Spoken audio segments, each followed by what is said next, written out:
Mbahaye ikaze kuri Zaf TV Rwanda mudasiba kudukurikirana umunsi ku wundi. Uyu munsi turaza kuvuga ku biri kubera mu burasirazuba bwa Kongo, ku mirwano ikomeje guhuza inyeshyamba za M23 ndetse n'ingabo za leta. Ingabo za M23 banyarwanda mu nkurikiranye kano kanya ni ingabo zikomeje kugaragaza ubushake, imbaraga kurenza igisirikare cya FARDC. Ingabo za M23 kano kanya zifite imbaraga ntakubwira ngo bazikura he, bitewe n'uburyo barimo baritwara ku rugamba. Bagaragaza rero ububasha n'ubushake bwo gufata ibice bigiye bitandukanye. Hari n'abavuga ko itariki ya 15 niramuka ivuyemo Leta Zunze Ubumwe za Amerika ntizigaragaze igitutu ku Rwanda bitewe n'ibyo babasabye byo kuba bacyuye ingabo zabo, nta kabuza Uvira izongera igarurirwe, Kisangani higarurirwe ndetse n'ahandi. Kinshasa baraba bagiye kuyigeraho habura gato. Abakongomani Kongo bazajya bayirebera kure naho batigeze banayigeramo.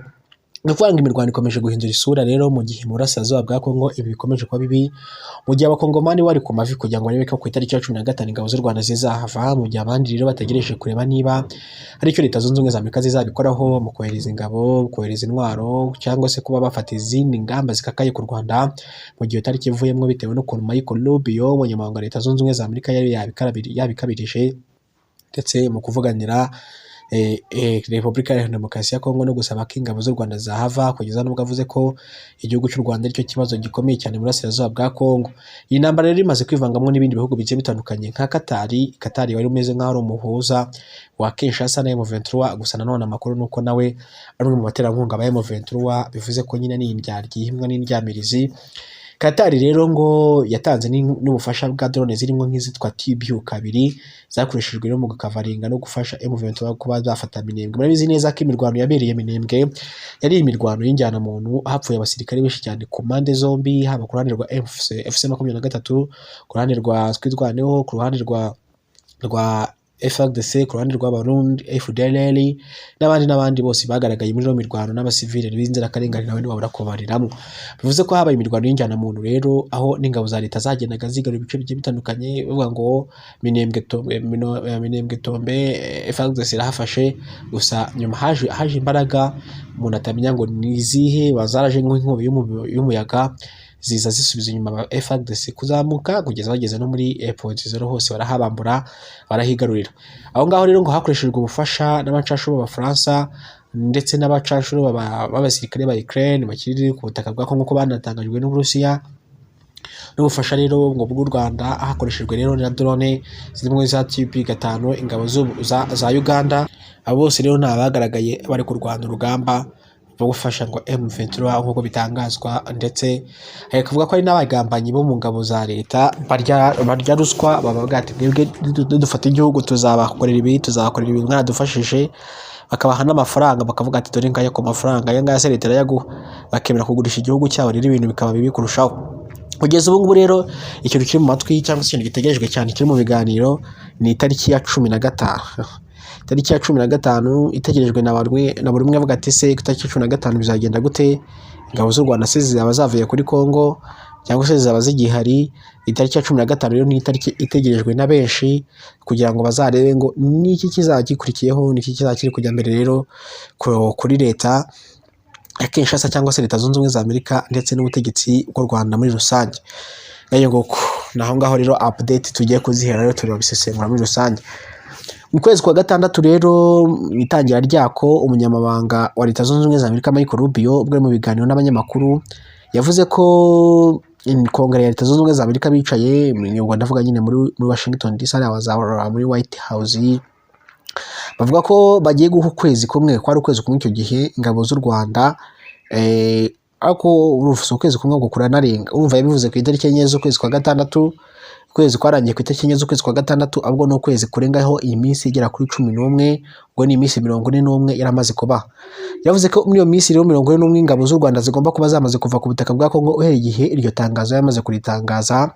Avuga ko rero biteguye kumva no kubona amashusho rero agaragara. Icyo gihe nabwo hasohokaga raporo ya ONU igaragaza ko rero ngo hari ingabo zirenga 18,000 rero ziri ku butaka bwa Kongo, 10,000 muri South Kivu, North Kivu hari 8,000, ati rero zose zirifuzwa rero kubonwa ziri gutaha.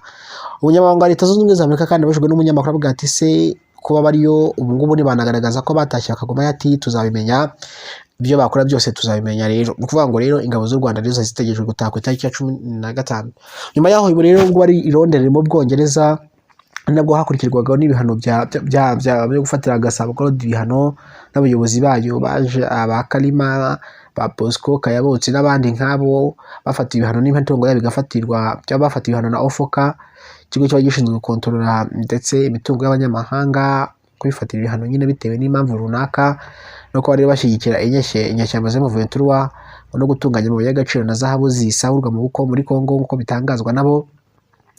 Bavuze ko rero babafatiye ibihano rero nyuma yuko bafata ibihano bahise banavuga ko bibaye byiza ingabo z'u Rwanda zataha ku itariki ya 7 z'ukwezi kwa 7 zibazatangiye kuvayo, noneho bikazajya ku itariki ya 15 aho hasigaye. Gusa muri rusange iyo tariki ya 7 nta kintu twabonye, nta mpinduka twabonye, nta n'amashusho twabonye ku mupaka uhuza u Rwanda na Repubulika ya Demokarasi ya Kongo ari ingabo umubare runaka zirimo zirasohoka. Bivuze ko rero bivuze ko no ku itariki ya 15 rero abenshi bari kubiha amahirwe hafi ya nayo bavuga ati zizataha, abandi ati yewe nta hantu zizigera zijya. Ese wowe muri comment uratubwira ingabo z'u Rwanda ubona zizava kuri Kongo ese ubundi ziriyo?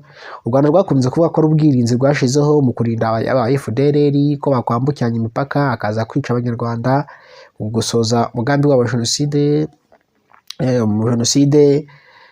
kubiba amacakubiri ngo n'ibindi n'ina hamwe uko byagiye bitangazwa na Paul Kagame na Minisitiri w'Ububanyi n'Amahanga n'abandi bagiye batangaza ibyo.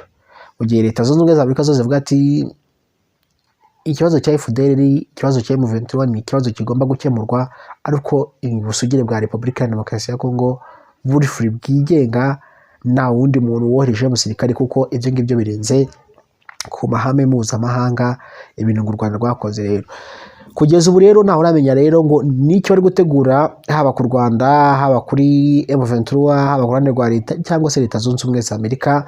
Nawe uzi icyo bari gutegura rero ngo ninde uri buze kuba ari agaragaza imbaraga n'ubushake rero kugira ngo ibyo yavuze n'ibyo yasabye bishyirwe mu bikorwa, n'undi niruza kugaragaza imbaraga kugira ngo agaragaze ko ari uri mukuri.